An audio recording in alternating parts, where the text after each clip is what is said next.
distinguished guests, ladies and gentlemen, it is my distinct pleasure to welcome you to this 7th edition of the Africa Health Business Symposium. My name is Daniela Monene, and I'll be your host for today. And you're all looking lovely. So I would like to welcome Mr. June Ogola from State House to lead us in the national anthem.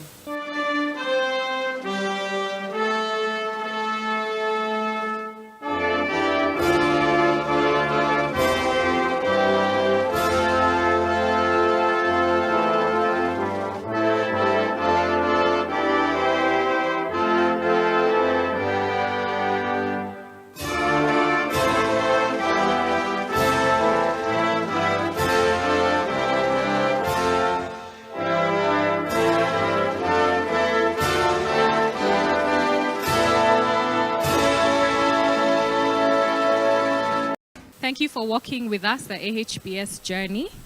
Our premier sponsors being Hologic, Roche, and Organon, and all those other sponsors that you see on your screen have made this event possible. Asante sana. Next, I'd like to invite on stage the Managing Director, Africa Health Business, Mrs. Marluz Kibacha, to give her address.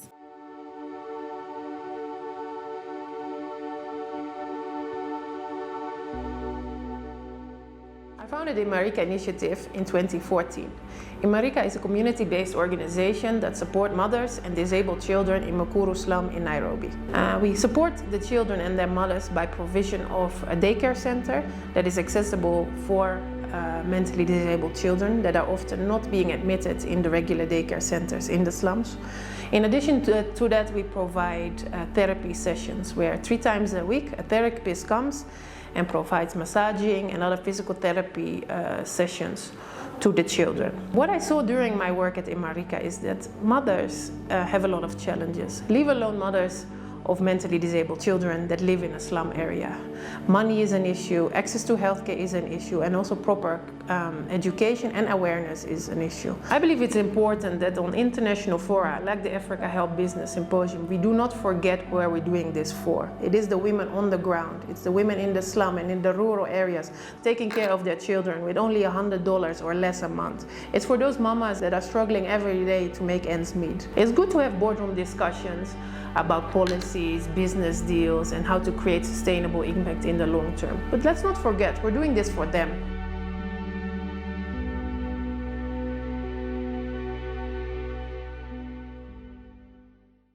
On behalf of the entire team, I would like to welcome you all, ladies and gentlemen, distinguished guests, all protocols observed. We are very proud and happy that you are all joining us here in person and online. I'll keep my welcome address very brief with the interest of time, but I would like to share with you some key statistics about who is actually participating in this symposium. We have a registration of 1,900. Out of those 1,900 are 300 in person, so those ones you'll meet here in Nairobi at this venue. But we have also 1,600 participating from everywhere in the world online. 90 different countries in the world. Out of those 90 countries, 46 are African countries. The top 3 African countries that are joining are Kenya, South Africa, and Nigeria. The largest country of participants globally is from the US, outside of the African ones. So I think it shows a great interest. If you think of 90 different countries that are joining and that are interested in really progressively and sustainably improving women's health on the continent, 90 countries is not little, it's a lot. And I think we should take this momentum to really use this event and the in-person networking that we can also do to really drive that women's agenda. And I wanted on purposely to show that video of me, what I'm doing at Imarika, because as I said in the video, you sometimes forget who we are doing this for. It's for those mamas on the ground. You know, they are not maybe here in this hotel, but we're doing this for them. We're looking for solutions, partnerships, and sustainable durable projects for them. You know, we are okay. We have a budget to go to a reasonable and a quality facility, but they don't. What can we do, and what can the private health sector do in collaboration with the public sector and development partners to really drive the agenda of women's health? And with women's health, I mean all women from all levels of society all over the African continent. So I'm very proud and thankful to have you all here. Me and my team have worked very hard to engage you all and to get you here and to get you participating online. And as Daniela said, I want to thank all the sponsors for making it possible, because without them it wouldn't be possible. So let's make the best of today, the whole day. I know it's a long program, but it's engaging and it's worth it. And if you become tired, please have a cup of tea, network, get energized, and keep those women in mind, because that's why we are here. Thank you very much and enjoy the day. To all those joining us online,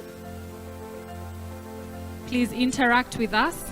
You can chat, you can say hello. Our first address will be from our partner, Organon.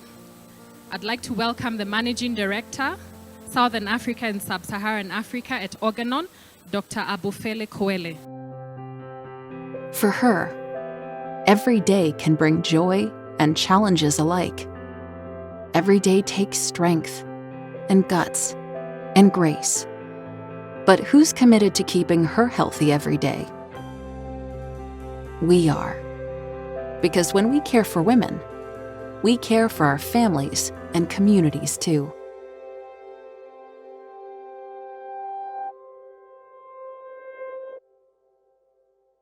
And good morning to all those joining us online from around the world. My name is Abufele, and I'm the Managing Director of Organon in Sub-Saharan Africa. Organon is a leading global healthcare company with a vision for a better and healthier every day for every woman. Now, to achieve this, we are focused on listening to the needs of women across our continent so that we are better able to deliver impactful medicines and healthcare solutions. And making that difference to women's health is why we are all here today.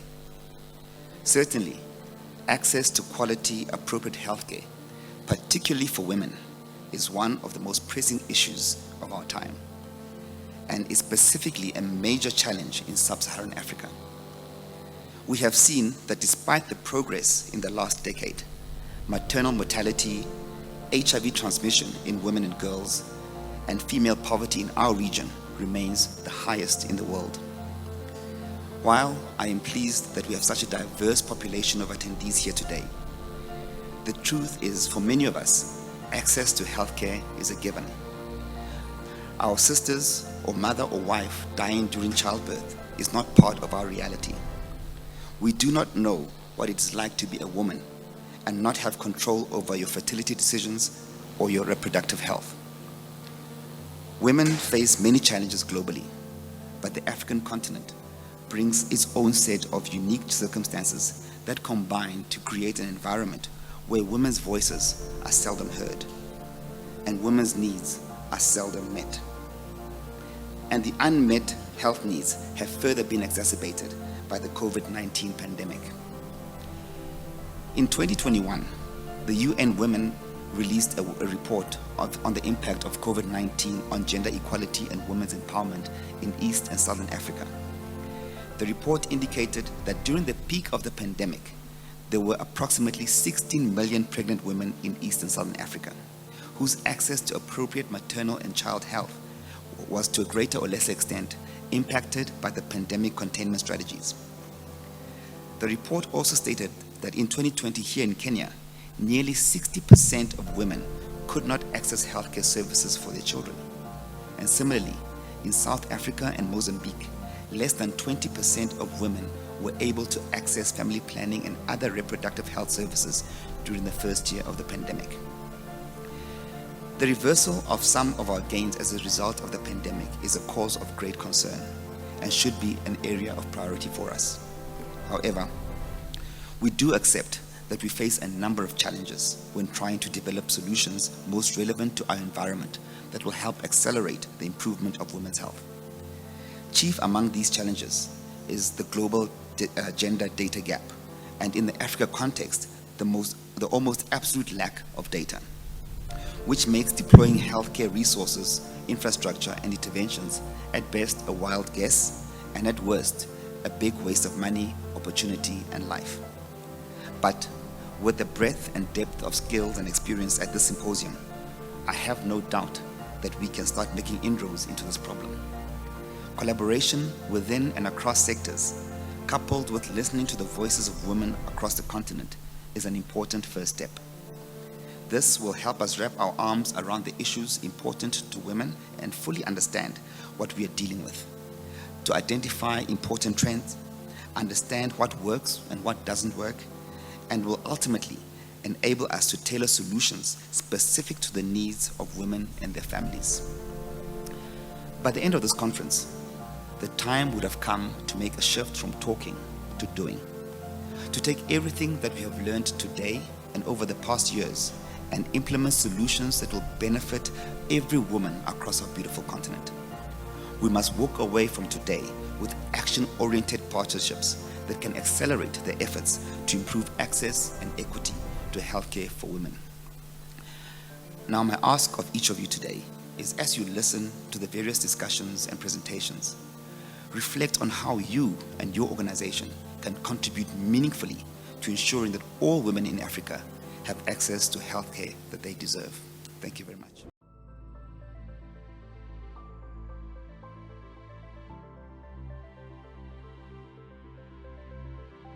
At Hologic, we champion women's health today and into the future. We do this with purpose, passion, and promise. We are driven to be the leading innovator in women's health, advancing diagnostics, detection, and surgical solutions that respond to an increasingly complex and demanding global healthcare environment. Therefore, we work harder, dig deeper, and reach higher to improve the health and quality of life for the 3.9 billion women of the world. We are committed to enabling healthier lives everywhere, every day. 3 key projects that honour our commitment are the Global Women's Health Index, launched in 2020, developed in collaboration with international public health and medical experts, and the Gallup World Poll Research Team. The Global Women's Health Index captures and measures women's experiences with health and healthcare across 116 countries globally and in 140 languages. The index measures 5 dimensions of health: preventative care, basic needs, opinions of health and safety, individual health, and emotional health, each of which can help increase female life expectancy. The Global Women's Health Index is the world's first globally comparative survey that provides a baseline from which we can measure the state of women's health and track multiple health issues essential to improving the health, quality of life, and life expectancy of the world's women and girls over time. The Global Access Initiative is our solution to promote simple, scalable, and sustainable access to cost-effective and quality diagnostic testing for countries that need it most. The Global Access Initiative aims to conduct over 1.2 million viral load tests in Africa every year, making tests more accessible to countries, hospitals, and laboratories around the continent. Access to these tests is essential to reach the United Nations goal to end AIDS as a public health threat and achieve the cervical cancer elimination goal, both by 2030. More than 70 Hologic Panther high-throughput instruments are already making a difference through multi-disease testing on one single platform. Finally, as advocates for women's health, we're working to achieve this through initiatives such as Project Health Equality, our commitment to better health for underserved communities. We can't do this alone, so we partner with other forward-thinking organisations to drive change that will impact women's lives and society for generations to come. For us at Hologic, it's not just about science, it's about humanity. Let's transform women's health together.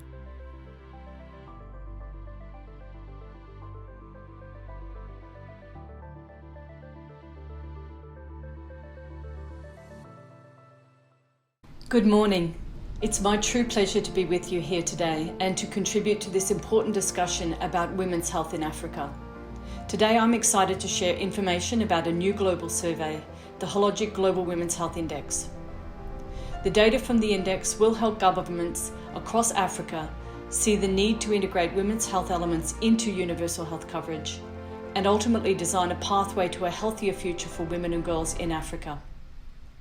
Specifically, the data speaks to the need for a gender-sensitive approach to the design and implementation of action plans to firstly improve access to care services, Secondly, eliminate financial barriers or increase the affordability of care. And thirdly, to reduce social barriers and increase the awareness of the need for care. As a global medical device company, Hologic specialises in the early detection, diagnosis and treatment of women's health issues. We know firsthand you cannot improve what you do not measure.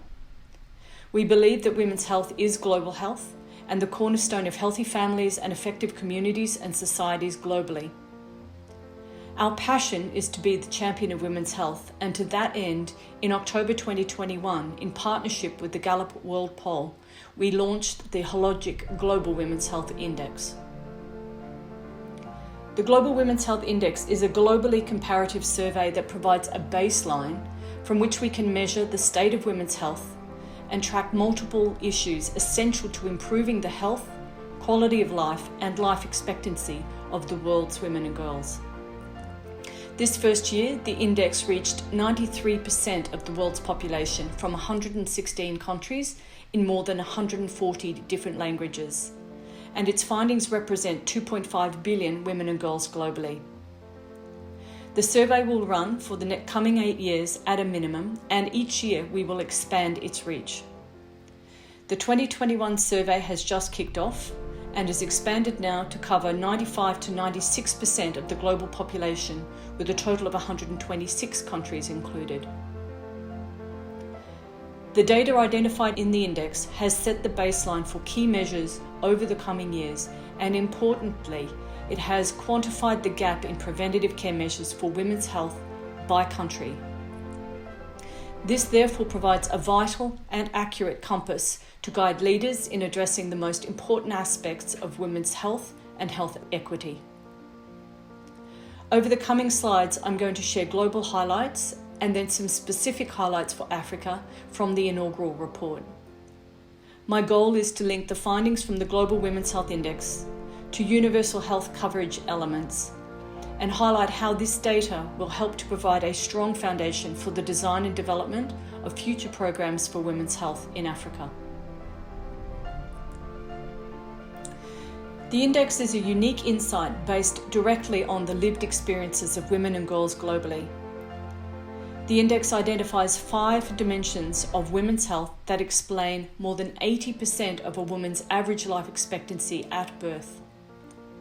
The graphic in the center of this slide shows these 5 dimensions, the first being opinions of health and safety, the second being individual health, the third, emotional health, the fourth, preventative care, and finally, the fifth, basic needs. So just to repeat, these 5 dimensions of women's health explain more than 80% of a woman's average life expectancy at birth. When addressed and in balance, these 5 dimensions can change and lengthen women's lives. The index also provided 3 key recommendations to improve the health of women and girls across the globe. The first being to detect deadly diseases early. The second being to keep her in school. And then the third being to keep her safe at home. Some key global findings from the inaugural survey results are, firstly, that every country or territory has room to improve on women's health. The average global score in this first year was 54 out of 100. The highest score in Africa was 55 out of 100 from South Africa. And the highest score globally was 69 out of 100 from Taiwan. So clearly there is a lot to do. The second key finding was that the world is weak on preventative care for women. Globally, 1.5 billion women did not get tested for any of the 4 most serious diseases and conditions for women, those being high blood pressure, cancer, diabetes, and sexually transmitted infections and diseases. Despite heart disease being the leading cause of mortality globally, only 1 in 3 women had their blood pressure tested. And globally, no country or territory has tested more than 38% of women for any type of cancer. In a host of countries, that percentage is less than 10%. As a result, we are seeing screening backlogs for cancers and other diseases that will take years to clear, jeopardising patient health and putting severe strain on healthcare systems. Another finding from the survey was that globally millions are struggling with basic needs, with 34% or nearly 900 million women struggling to afford food in the past year, and nearly 3 in 10 women, or just shy of 30%, reporting that they were unable to afford adequate shelter. Very unfortunately, 7 out of the 10 countries that rank the lowest on the basic needs dimension of the index are African. Women in these countries are not able to afford food and shelter, and also are less likely to go and see a doctor unless there are mechanisms in place to facilitate access to healthcare, such as universal health coverage. On that point, one key question from the survey was whether women had seen a healthcare professional in the year prior to the survey. 2 key findings stood out from the answers.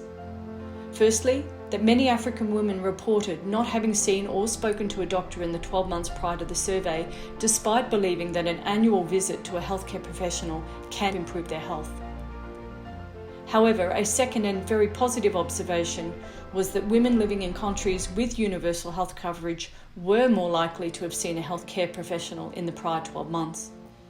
This led us to correlate the global women's health data with available universal health coverage data from the World Health Organization. The output of this is the basis for the graph that you see on this slide, and the findings in which are very important.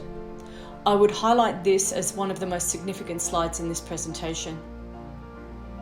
This graph combines 2 significant data points from the 2 separate data registries. On the vertical axis is the data from the Global Women's Health Index and the specific question around the percentage of women who had seen a doctor in the past 12 months. On the horizontal axis, data from the World Health Organization Universal Health Coverage Service Index from 2019 has been listed, where high values to the right of the axis indicate that women in a country can access the health services they need without financial hardship. The diagonal line plots the median for the data. As we look at this data, ideally, we would expect to see those countries with a high universal health coverage index percentage would also have a corresponding high Global Women's Health Index percentage. For example, South Africa, which scored just below the 80% mark on the Global Women's Health Index and just below the 70% mark on the Universal Health Coverage Index. However, the data also indicates that for some regions, this is not the case. For example, North African countries of Tunisia, Algeria, and Morocco. While high on the Universal Health Coverage Index, coming in around 70%, they rank lower on the Global Women's Health Index. And perhaps this is highlighting the disproportionate access to care in those countries where some populations, and certainly women, live in marginalised areas with strict religious and social norms in place and still do not have access to care. Looking further into the data, we can also see that Zambia, Kenya, Tanzania all come in below 60% on the Universal Health Coverage Index. However, they had the highest result on the Global Women's Health Index at just below 80%. This may highlight the success of various programs being run to raise awareness of the need for preventative care, such as the Pink Ribbon, Red Ribbon partnership between national governments and PEPFAR, and their expanded platform to fight both HIV and women's cancers in sub-Saharan Africa. What these data points are telling us is that in addition to universal health coverage, a combination of programs aimed at raising awareness of the need for and how to access preventative care are needed in order to reach the most disadvantaged populations. Moving on to 2 additional questions from the index now. We asked the women of the world if they had been tested for any type of cancer in the past 12 months prior to the survey. Their answers showed that despite efforts to improve early cancer detection, many women remain underscreened or have never been screened. Here you can see clearly at the top of the graphic that only 12% of women globally answered positively, and the roll-up for Africa as a whole was 11%, so just slightly below the global average. However, you can also see that Zambia came in at 29%, followed by South Africa at 25%, and then 7 other African nations ranking above the global average. While it's encouraging to see these results versus the global average, this data is still telling us that at the most, 1 in 3 women in Africa answered in the affirmative that they had been tested for cancer in the 12 months prior to the survey. This is of key concern in sub-Saharan Africa, where estimates for 5-year survival are near or below 50%, or in other words, 1 in 2 women diagnosed with cancer will die within 5 years of diagnosis. In a similar vein, this next slide highlights the responses by country to the next question, whether women had been tested for any type of sexually transmitted disease or infection in the 12 months prior to the survey. Again, here you can see that the global average is significantly lower than the African average. Globally, in nearly half of the countries and territories in the study, only 11% had been tested for STDs or STIs, versus 22% of African women. A total of 16 African countries reported results higher than the global average, which is positive and appears to be mostly connected to the concerted HIV focus in Africa. However, more work does need to be done to effectively address the spread of other STIs and, importantly, on preventing or treating the disproportionately more significant impact of STDs on the female reproductive system. This is especially important in sub-Saharan Africa, where prevalence of STIs amongst youth is high and only in a minority of cases are they symptomatic. The data in these last 2 slides is highlighting 2 key areas of focus for governments post-pandemic. That being to ensure that programs in place for preventative care and early detection of cancer and/or STIs, sexually transmitted infections and sexually transmitted diseases, remain funded and actively seeing patients. And so I will start to conclude now. We believe that women's health is global health. We are determined that the Hologic Global Women's Health Index will act as a base of knowledge for countries and organisations to make informed, data-driven decisions when it comes to both designing and implementing, and to raising awareness, access and affordability of women's health programs. And finally, I leave you with this parting thought. What if we put just 10% of the effort into women's health in Africa that we have put into fighting COVID? We welcome sharing the findings of the Global Women's Health Index with you all, and to enabling the index to help ensure that more African women are able to lead long, healthy, productive lives. Thank you for your time this morning. It's a story about access, it's a story about women, and it's a story about leadership. My grandmother died from cervical cancer, and it wasn't found out until it was too late. So I felt that their health-seeking behavior, and certainly culturally and socially around them, it wasn't something that was easy to discuss because, it revolves around your reproductive health system. Women generally do not go for screening. The level of awareness is low, and breast cancer and cervical cancer, if detected early, can actually be cured. They can also be prevented if only the women knew what to do. In Makueni, when the clinic was actually incepted, most of these people used to be terminally ill. Cancer was the number 3 cause of mortality in our facility. This gives cancer the image of being a death sentence. And personally, I'd like to change this narrative.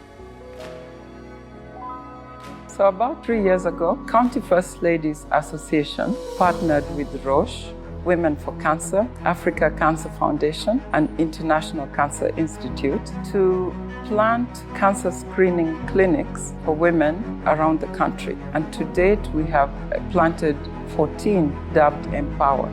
The purpose of this was to bring screening to the doorstep of the communities. And that's what drives me. I want to see a situation in this country where getting treatment for cancer is as easy as getting your baby immunized for polio.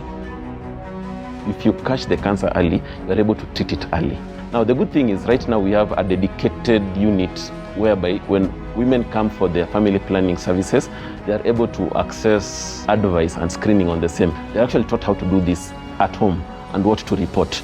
And we also hope that there'll be a reduction of stigma when they realize that this is a common thing. It's okay to talk about it. This empowers them. They get to understand what to look out for in their body so that when they do go to a hospital to see a doctor, they can discuss these things openly.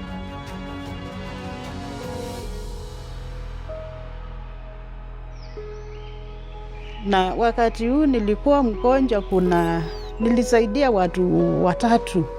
Nikimwambia nenda hospitali waangaliwe, na mtu akisikia chochote kimbia uone daktari. Initially, there was no cancer clinic in the whole of Taita Taveta County. Now, care is close to home, it's close to family, so that translates to better outcomes. There is no loss to follow up, and that will translate to more cure rates. Hata mimi inanisaidia sana, na ninashukuru sana. Na kile naweza kusema kwa serikali iendelee hivyo hivi na wahurumie watu wa saratani, sababu kuna mtu ana chochote.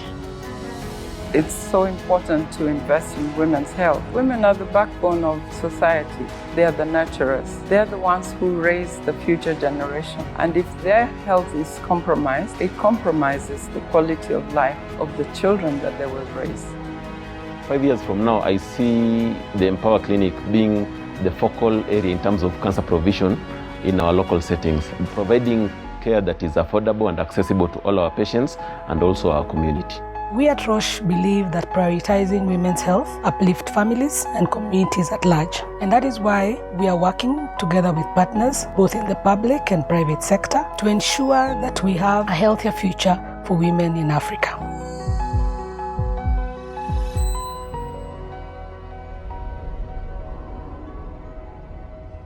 We are absolutely delighted to be sponsors of this very important symposium, but also very delighted to be part of this really important conversation. I'm Dr. Alan Pamba. I work at Roche to bring innovative diagnostic solutions to health facilities across Africa. I only have 2 points to make today, and the first one is to put everything into context, hopefully. The challenge of the burden we're discussing today is quite clear, and I won't repeat all that previous speakers have positioned. A diagnosis of cancer today in a silent conversation between a doctor and their patient in the examination room gets hearts racing and immediately puts a wall in front of a woman's life. So the burden is very clear. The what is very clear. The why is also very clear. What we'd like to do is stop the hearts racing so fast and lift that wall if we are successful in what we're going to be discussing. I think the bulk of the discussion is going to be on the how we get there, how we lift that wall. And it'll touch on issues on policy, aligning policy to make sure that we are lifting that wall. It'll touch on issues of resource mobilization. It'll touch on issues on the right programs that will get us lifting that wall.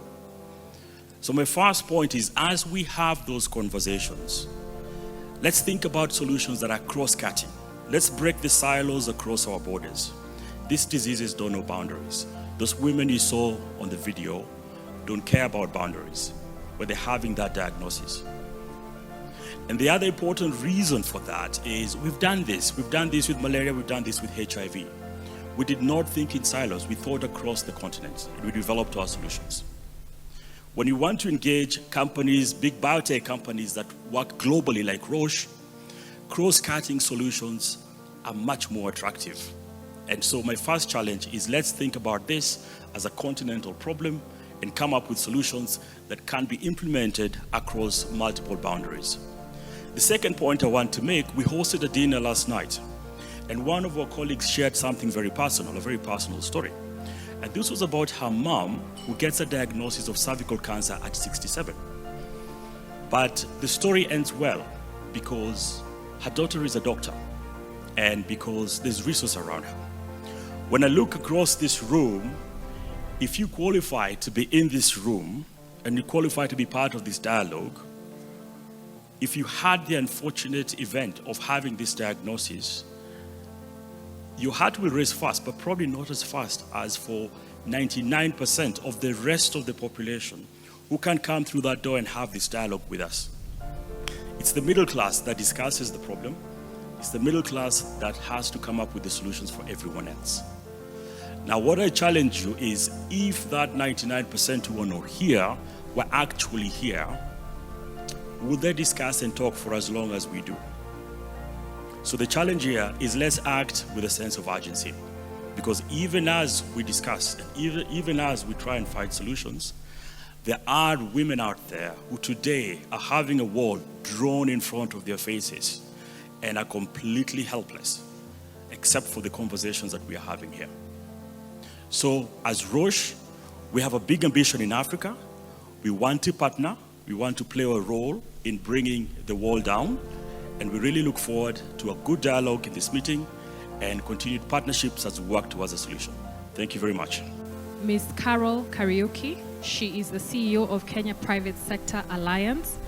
Kenya Private Sector Alliance is a premier body of private sector in Kenya, and we're very thankful that you can be here with us. Karibu. Let me begin by acknowledging the presence of the Her Excellency Margaret Kenyatta, the First Lady of the Republic of Kenya, who is joining us online, the distinguished ministers from different countries, our First Lady from Kisumu County, our PS, who is our physical guest today as a chief guest, Susan Mochache, who is my good friend, and we've worked very closely on matters health, private sector CEOs and leaders, who are many here today, and good to see all of you here. And ladies and gentlemen, good morning. I know there are many who are joining us online. Good morning. Did we have some breakfast? I know there's tea time coming, but let's just have a little energy. I think we are discussing a very important topic today that really affects all of us, directly and indirectly. We all have mothers, sisters, aunties, and all that. So I think it's a really, really important message. But let me begin by really expressing my gratitude to AHB, which is our latest KEPSA member, and especially Dr. Thaka and Daniela, and for really organizing this. You know, as I was walking through, as I was coming up and just seeing all the different booths, I thought, what did this take? You know, and just the different countries, ensuring all these countries are participating. It's no mean task, and we really need to really be grateful to you and your team and what you have done. And of course, the Ministry of Health and all the support that our PS has given to this initiative. Indeed, the Africa Health Business Symposium comes at a very good time when the world is reeling from the effects of COVID-19 and learning to live with COVID. As we said, the world will not be the same again, at least for a very long time. I think we talk about Spanish pandemic and we don't even really know what that took, but I'm sure the world changed forever since then. And the world has changed again because of COVID. And so we have to learn to live with it and live a new life. Many of us lost loved ones, livelihoods, but we have to go on and move to the next steps and move together strongly. Speaking of COVID-19, allow me to thank the World Health Organization through their representative, Dr. Matshidiso Moeti, for nominating Kenya as one of the 6 countries in Africa to receive tools to produce their messenger RNA, mRNA vaccines. This is such exciting news. And as KEPSA, we have been very keen on urging our governments and our private sector in the region to really invest in mitigating initiatives. And so we are very grateful, and I'm sure the PS here, I'm sure she celebrates every day as we start getting such news. And so we're grateful for that. Top of the list has been the establishment of a regional vaccine production facility by the EAC partner states, and the WHO initiative is aligned, and this is exciting news. As a private sector, we believe that the mRNA facility, together with other initiatives, will continue to advance women's health in Kenya and the region at large. It will help address the challenges of vaccine inequalities and help curb other diseases that have been ailing us, such as malaria and cancer. As KEPSA, and I know we're called the premier organization, let me just say briefly who we are for the sake of our guests here today. KEPSA brings together local and foreign business associations, chambers of commerce, professional bodies, corporates from multinational companies, medium-sized companies, SMEs and startups from all sectors of the economy. in the country, representing over 1 million businesses under one umbrella, to enable them to speak with one voice when engaging government, development partners, and other stakeholders on cross-cutting policy issues and programs for socio-economic development of the country. And that's why for us, this is a key agenda. We also support businesses with opportunities for training, networking, financial linkages, mentorship, coaching, access to markets, value chains, and access to investment opportunities inbound and outbound globally. So that's just a snippet of who we are. There's a lot more. As the private sector, we believe that women are really the foundation of economic and social development in the society. But we also know that women face a daunting range of health threats, and it's therefore crucial that we promote and protect women's health. And this was brought to a test during the pandemic. While COVID-19 continued to have devastating effects in the lives across communities, women and girls were particularly impacted, and I'm sure we'll be hearing many stories today. And as KEPSA, we harnessed our efforts through the following initiatives. Let me just name a few.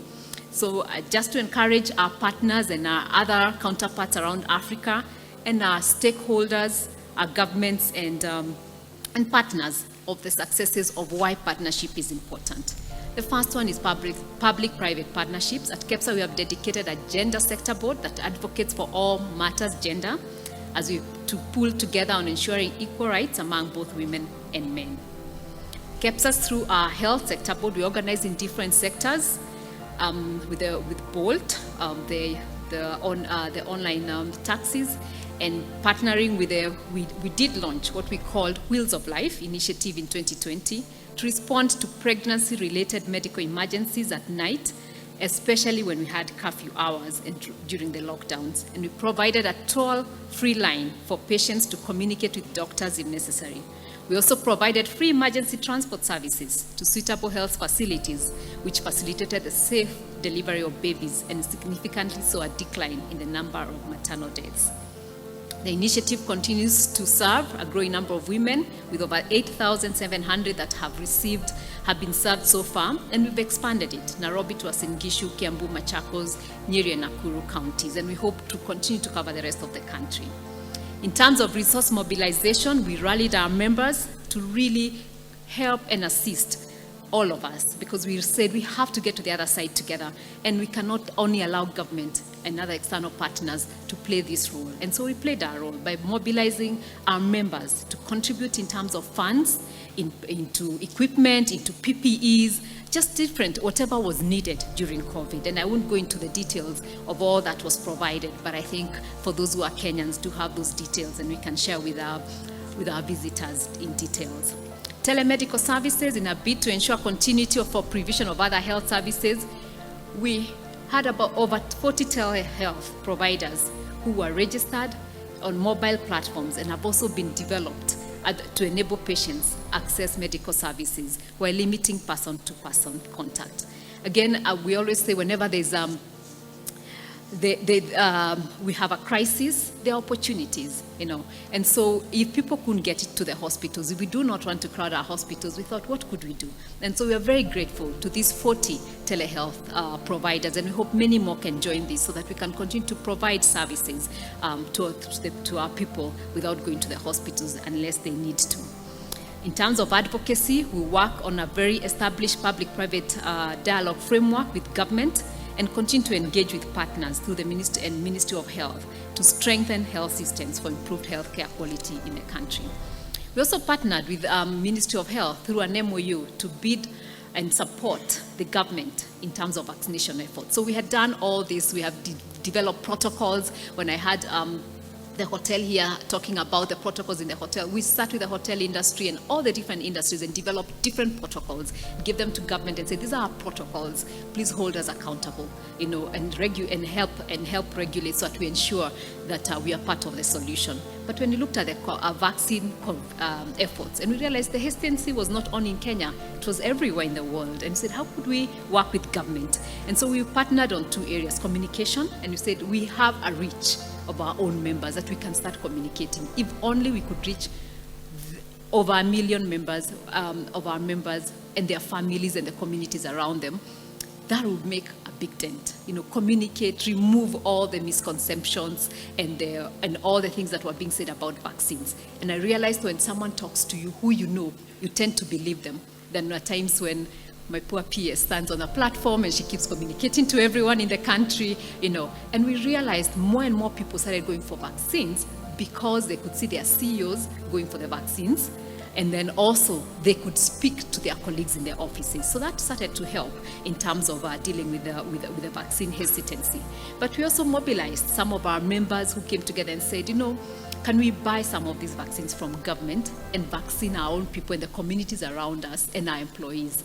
And that was another great initiative, because what we also realized, people didn't want to go to hospitals, people didn't want to go to where the vaccines were because it was far. But when you brought it to the office, then people are not hesitant. People are not resistant. We also went to some of the markets in Nairobi, and we realized as we talked to the traders, they said, who am I going to leave my shop with? If I go for 2-3 hours to the hospital, that's loss of business, and I'm only making this much in a day. But if you bring that vaccine to me, then I'll take it. And we wish to continue to do that with the ministry. So again, I'm just talking about what the value of partnership is about. We also run another one in terms of women and women health and supporting women in the workplace. We did partner with government in the efforts to really have the first act in terms of the Breast Milk Substitute Act.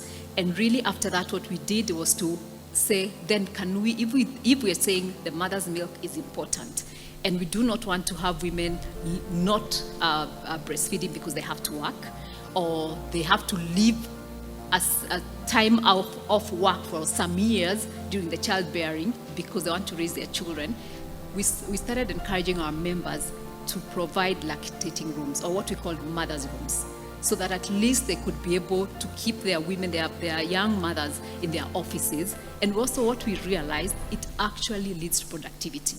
Remember, for business, what is in it for me?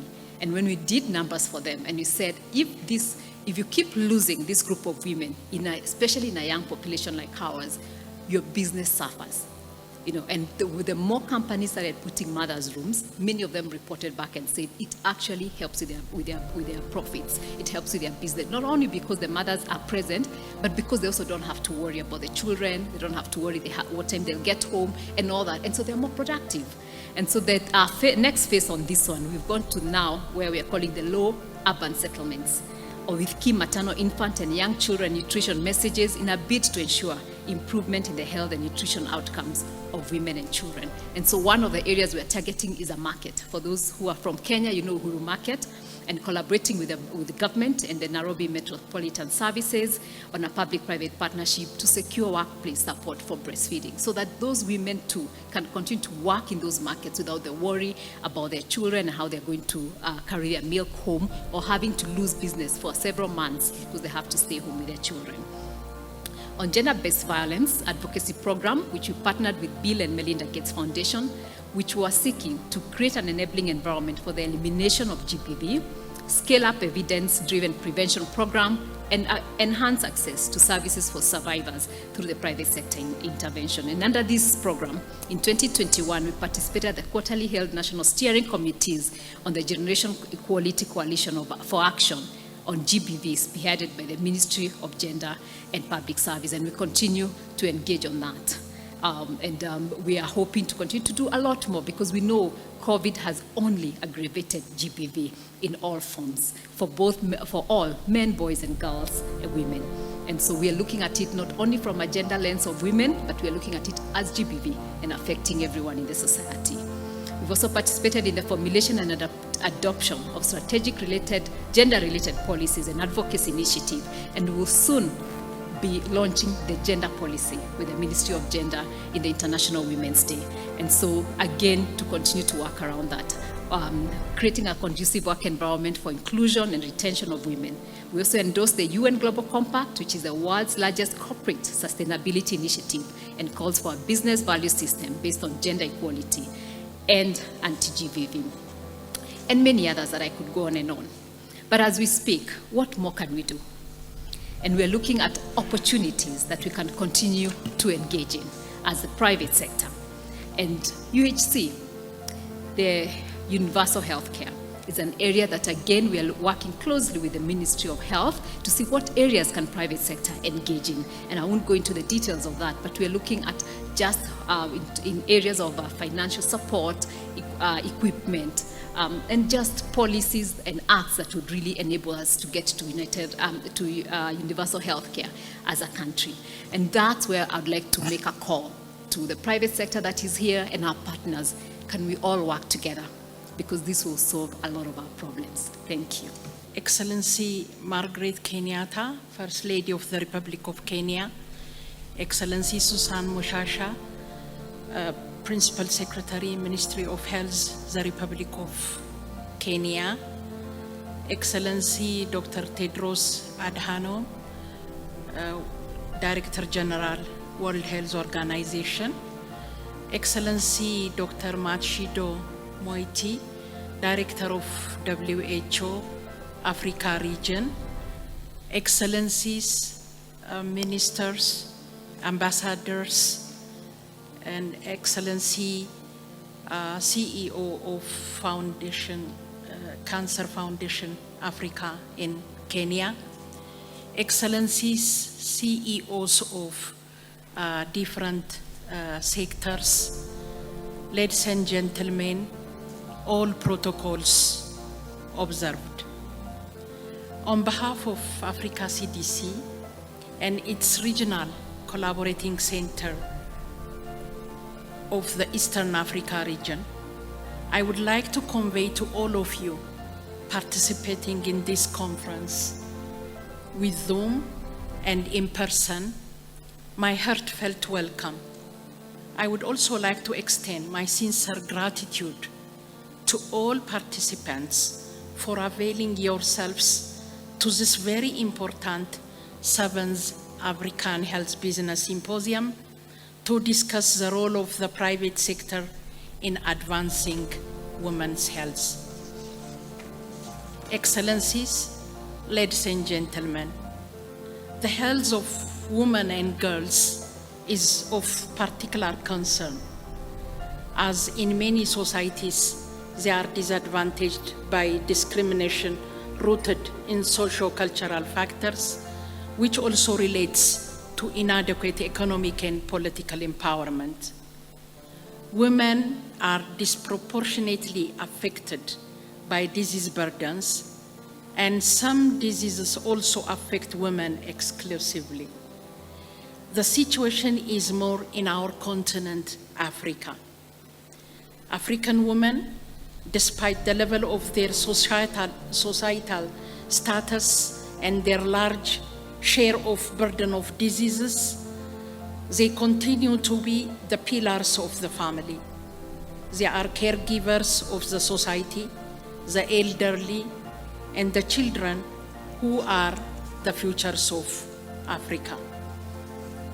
Dear colleagues, ladies and gentlemen, in the aftermath of 2014 to 2016 Ebola outbreak in West Africa, where more than 28,000 people were infected and 11,325 have lost their lives, our head of states and governments, taking into account the health challenges of the continent and the need for a continental health framework, approved the establishment of Africa Center for Disease Control and Prevention, and Africa CDC was established in January 2017. Africa CDC has the objectives of supporting African Union member states in their efforts to effectively detect, prevent, and respond to public health concerns based on science, data, and policy. While Africa CDC was merely 3 years old, it was challenged by the current COVID-19 to coordinate and respond to the pandemic. As Africa CDC, we greatly appreciate the swift action through our leaderships and heads of states in mounting a continental response within 1 month together as a continent, we were able to mobilize resources and rapidly increase SARS-CoV-2 testing from 2 laboratories that were able to detect the virus to over 30 countries. Africa CDC has put great effort to build the capacities of member states in surveillance, laboratory system, and response, and also supported the establishment and development of national public health institutions. Our governments, in concert with other multinational partners, has tirelessly worked to enhance vaccine availability in the continent. A great lesson was learned from this pandemic. As the previous speakers were saying, this achievement and this success was because we all talked about it and we all worked together. Diseases do not have boundaries, so we also do not need boundaries. No one is safe unless everybody is safe.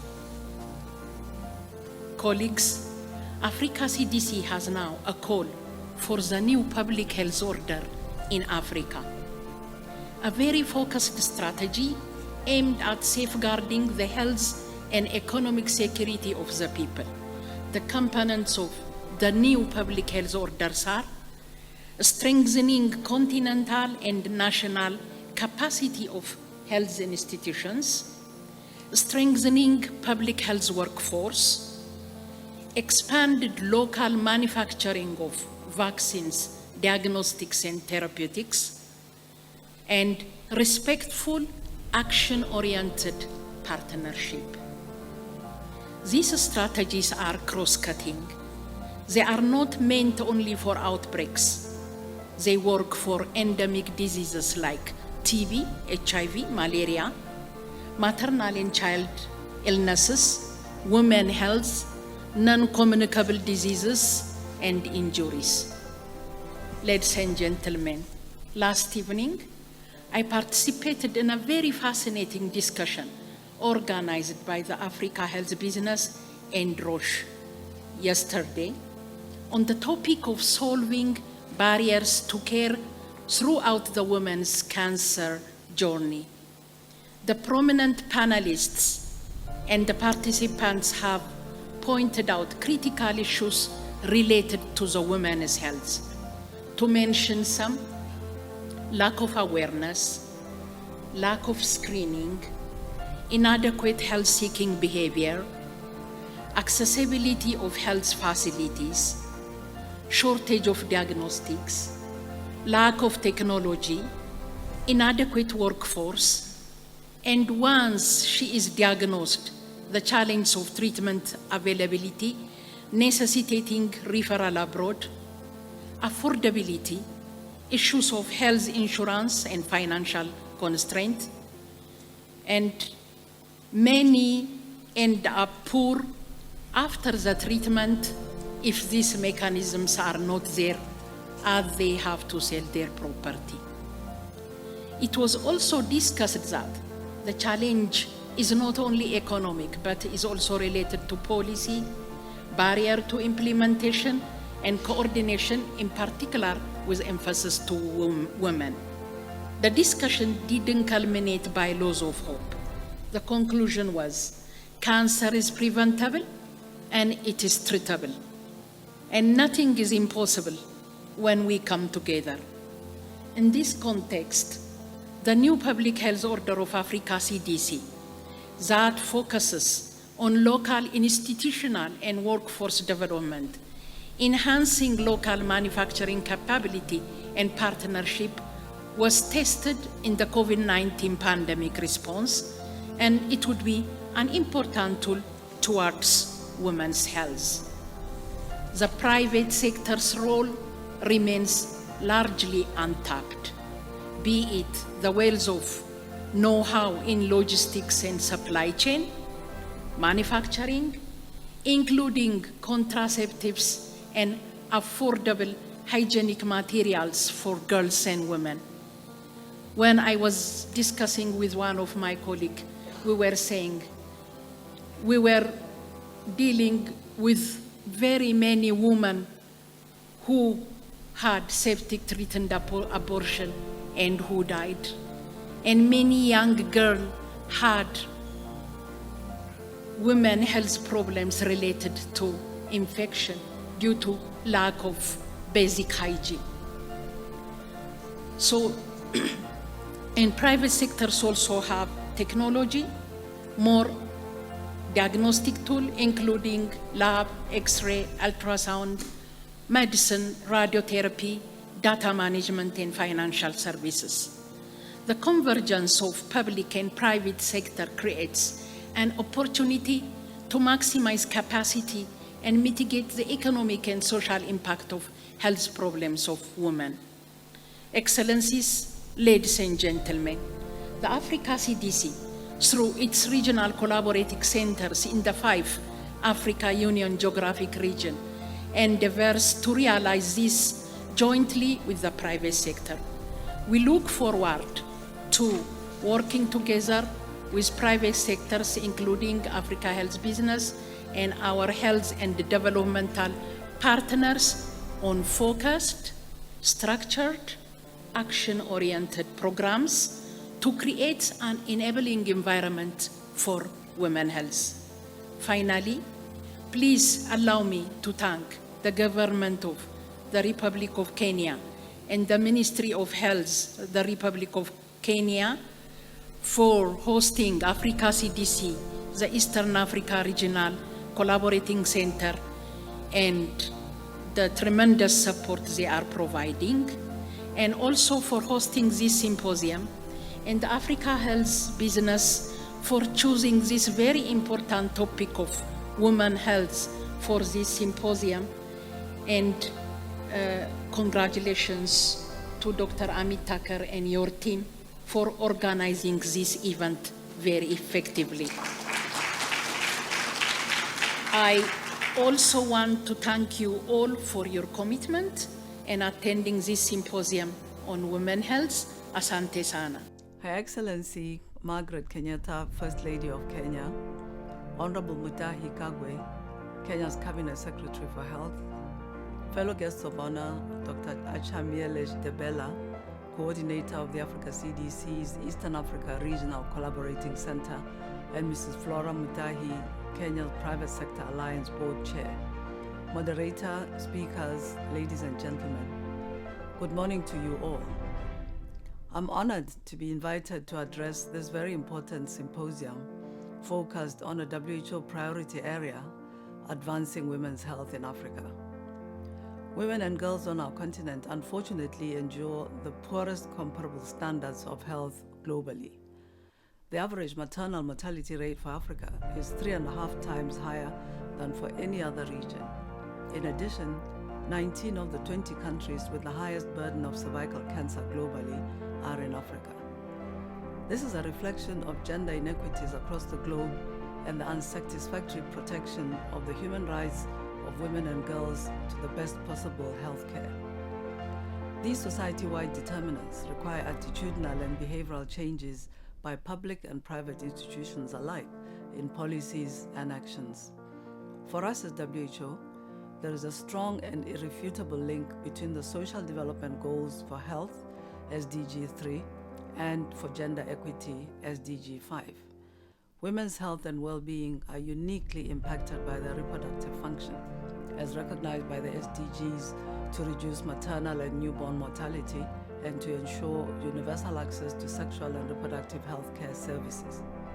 While there's been encouraging progress globally in access to contraception, pregnancy, delivery, and newborn services, the availability and use of these services remain lowest in Africa. Sexually transmitted infections, including HIV, are unacceptably high among women and adolescent girls throughout the region, and African women with gynecological disorders are still highly unlikely to receive timely and effective care. Collective action is required and is the reason why SDG 17 calls for a new governance approach based on cooperation and collaboration between government, civil society, and business. there's an urgent need to build the health capacity of all countries.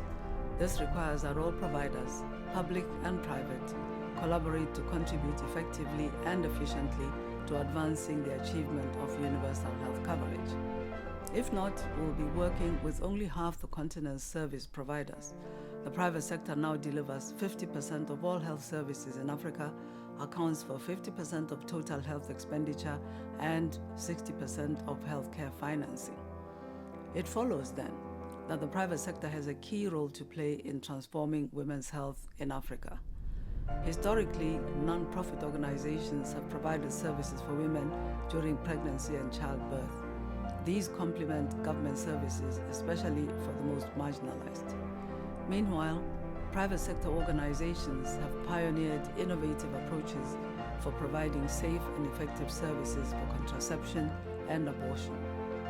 The private sector has also embraced self-care for women's health, including telemedicine and other digital health interventions. The enormous value of these has been highlighted during the response to the COVID-19 pandemic. WHO is collaborating with several NGOs to support the introduction and scale-up of WHO-recommended self-care interventions. These include the selective deregulation of certain medications and health technologies, and the empowerment of pharmacies as accessible service delivery points for women and adolescent girls. All governments seeking to achieve universal health coverage, especially for the sake of women's health, need to proactively engage the private sector. Yet a WHO assessment of the progression of private sector engagement in Africa has revealed the need for a mindset change in how governments view and work with the private sector. Among the key challenges identified for immediate action were excessive fragmentation and heterogeneity, weak private sector accountability, limited and non-transparent public-private dialogue mechanisms, and a lack of mutual trust. WHO's response includes supporting governments to perform their stewardship role and working to formalize relationships with the private sector to complement public sector efforts. This support is guided by the 2019 WHO Expert Advisory Committee strategy engaging the private health service delivery sector through governance in mixed health systems.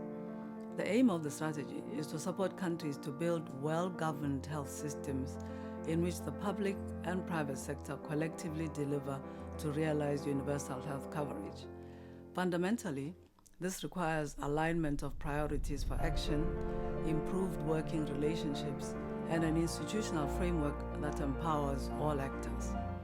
We as WHO are firmly committed to this strategy and are ready to leverage our convening power to help build the necessary political will to promote efficient mixed health systems.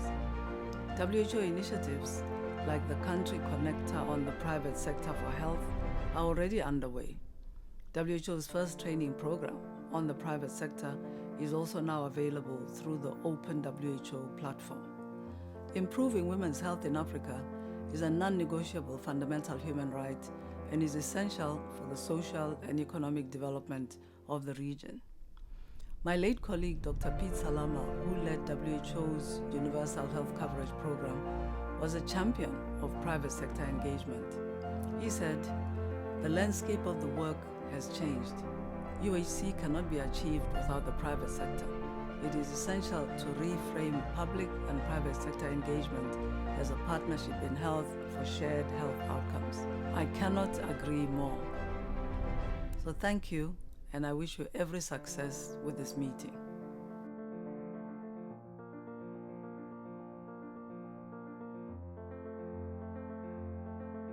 Dear colleagues and friends, it's an honor to address you today. I thank Africa Health Business for this invitation and for your work to close the gender gap in health and healthcare in Africa. We know that African women face an increased risk from leading killers such as cancer, cardiovascular disease, and obesity. We also know that many women, particularly those in impoverished communities, face difficulties accessing health services, including for sexual and reproductive health, and face an increased risk of domestic violence. We can start to close the gender gap through research that focuses on women's needs, on gender norms and relations, and on generating more specific, actionable data. And we need to walk the talk by better funding, designing and delivering health services that address issues that affect women as part of building strong primary healthcare systems based on universal health coverage.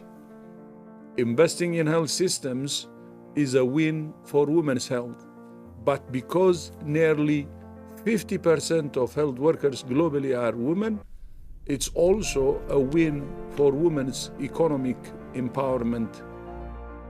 WHO is committed to supporting countries to give women health workers the jobs, education, leadership opportunities, and safe and decent working environments they deserve. Thank you, and I wish you a productive meeting.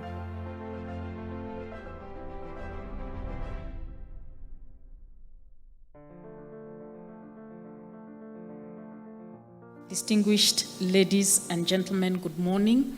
I stand here on behalf of my Cabinet Secretary, Senator Mutahi Kagwe. He's not able to be here, but I think it was befitting that I should represent him because of the theme of this symposium today. I want to really appreciate Her Excellency the First Lady, Mama Margaret Kenyatta, who has been a great champion for women health, women. Thank you very much. Let us appreciate her for what she has done for the Kenyan woman, for the African woman at a very personal level. I wish to take this opportunity to just recognize what has been said by many, that Africa has its challenges. I don't need to repeat the statistics, but we know that we have the highest deaths of women from birth-related complications, as well as leading incidences of adverse health outcomes amongst our adolescent population, a blot in the continent's civilization that we have painstakingly crafted together over the decades. It is indeed in gatherings like this that we are holding today that we must do a soul-searching, a deep dive that should bring to the surface pragmatic solutions beyond business as usual on matters of improving the health of women in the continent. I recognize the health of women in an equal socio-divided right as a right to a divided from our traditional blue chip business investments. We can only draw dividends from where we have put our money. I challenge us to invest in improving the health of our women in Africa. And I reiterate to us what we all know, that investing in the health of women is not only the right thing to do, but is also a smart catalyst to the economic growth of a nation. And that was said here by other speakers before me. Honorable guests, ladies and gentlemen, the road to this symposium has been one that's been long and busy since the first symposium of this kind in 2016. And during that time, we have pitched tent in several cities in Africa to explore the best ways to tap into our collective strengths, both in the private and the public sector, as critical movers of a shared goal towards a better, responsive, and resilient health system for our people, and especially women, defined by guaranteed health equity within our borders. We have held that health is not a government-only agenda. It is upon this recognition that we meet here today to forge transformative partnerships that will harness the strengths and competencies that are inherent in the public sector and in the private sector, while scoring the very best lessons from each other and enabling each of us to put their worthy contribution on the table for us to create a resilient, quality, universal health coverage system for better health for our women. Indeed, we have all recognized here before that public-private partnerships is not new.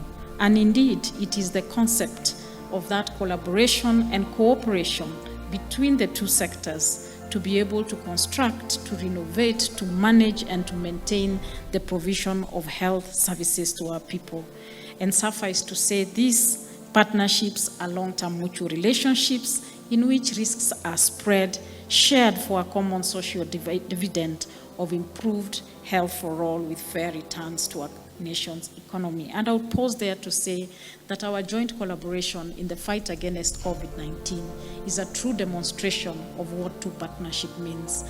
We did well as a country, and I would say that without any doubt that we put our best foot forward. And I always, when I'm asked, why did Kenya do well? We did well for only one single reason.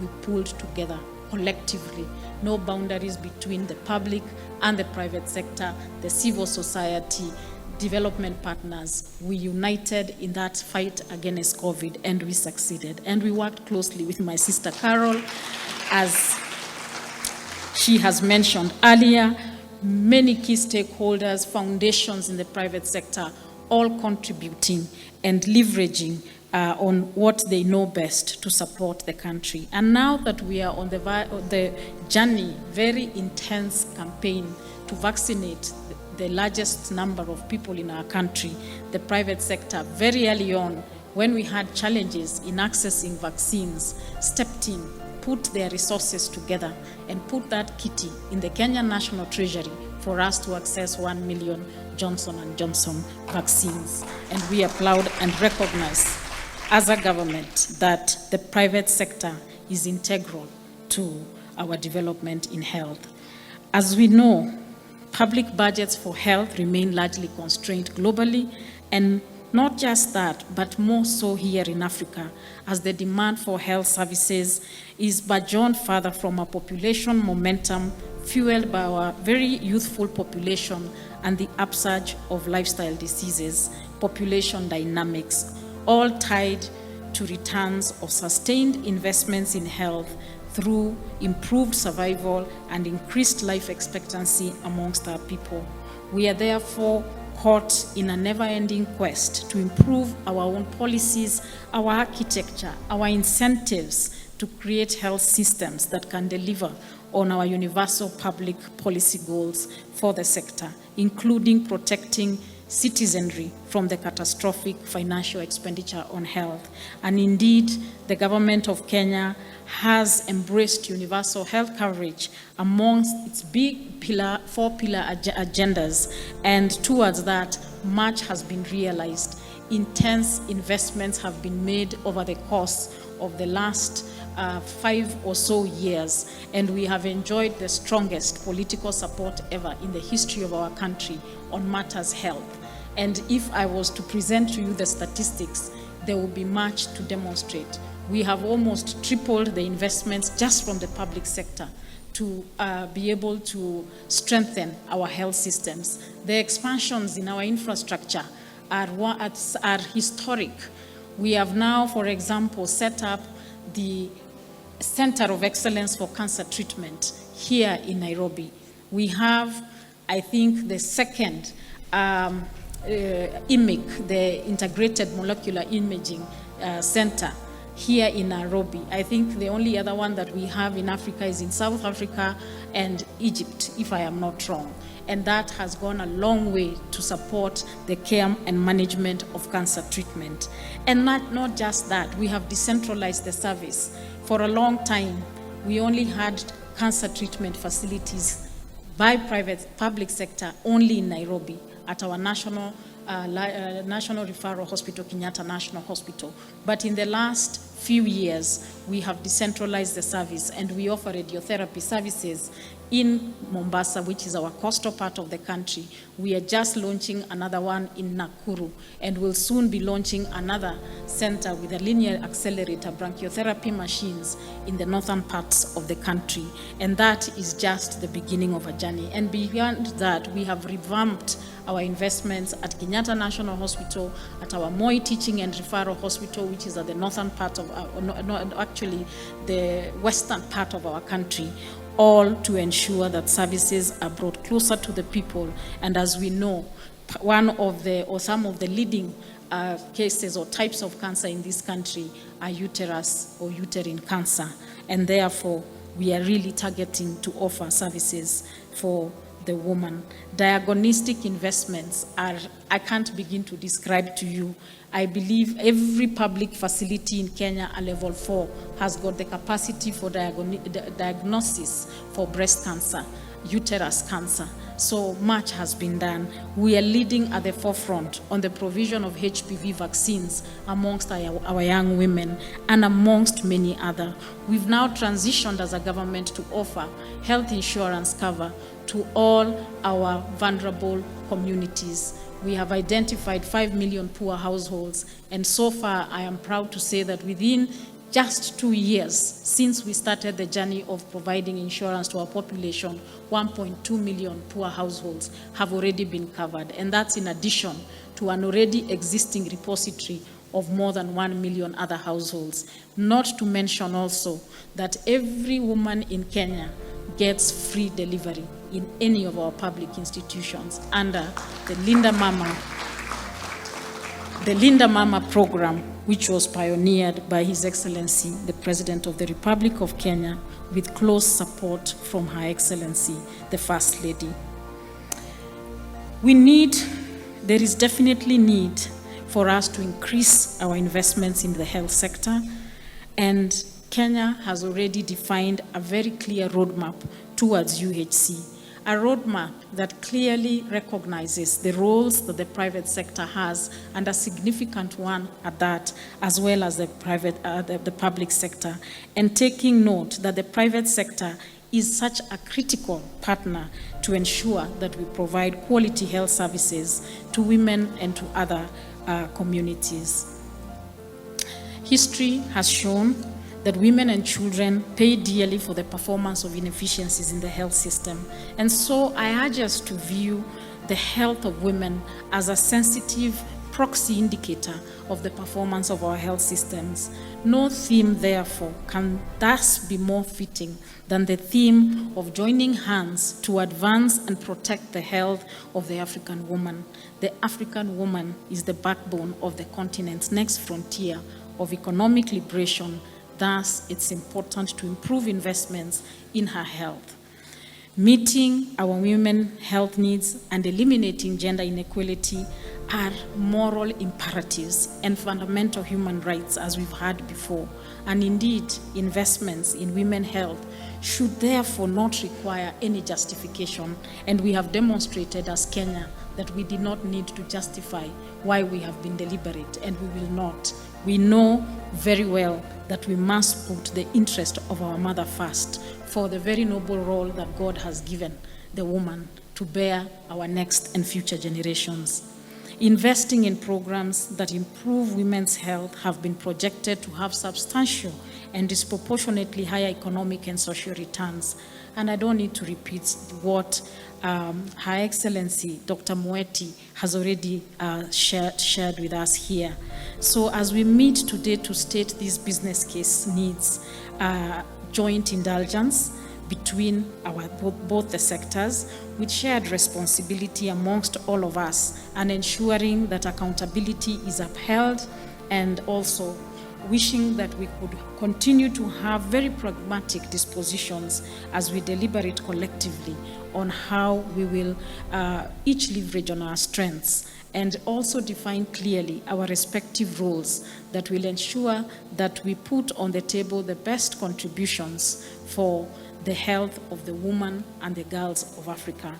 And on today's occasion, I want to take this opportunity to most sincerely appreciate AHB, led by Dr. Amit Thaka, and the entire team, and all the private sector players, Hologenic, Roche, who have sponsored this event, and many others that I may not have mentioned, because indeed this is a wonderful job that you have done of infusing momentum to a health topic that is often glazed over and yet is very central to realizing sustainable development in our region.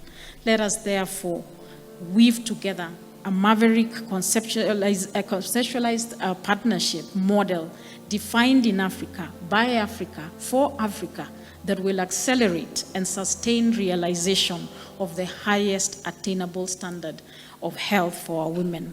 Thank you for joining me in prioritizing the health of women and specifically for volunteering your strengths, your resources in complementing the government's efforts in making tangible investments for a better health ecosystem for the African woman. God bless you and thank you very much. It is now my pleasure and great honor to invite Her Excellency, the First Lady of the Republic of Kenya, to address the gathering.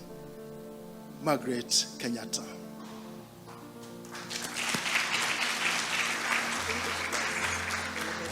We are reminded of the 1994 ICPD Cairo Summit, where we made a firm commitment to be deliberate in investing in the health of women. At that time, we promised to end preventable maternal and child deaths. We have all come to appreciate the importance of a strong health system. We are also united in the urgent need to reinforce our collective efforts in addressing the risks that threaten the gains we have made in women's health. The model of my Beyond Zero initiative is built on this same idea.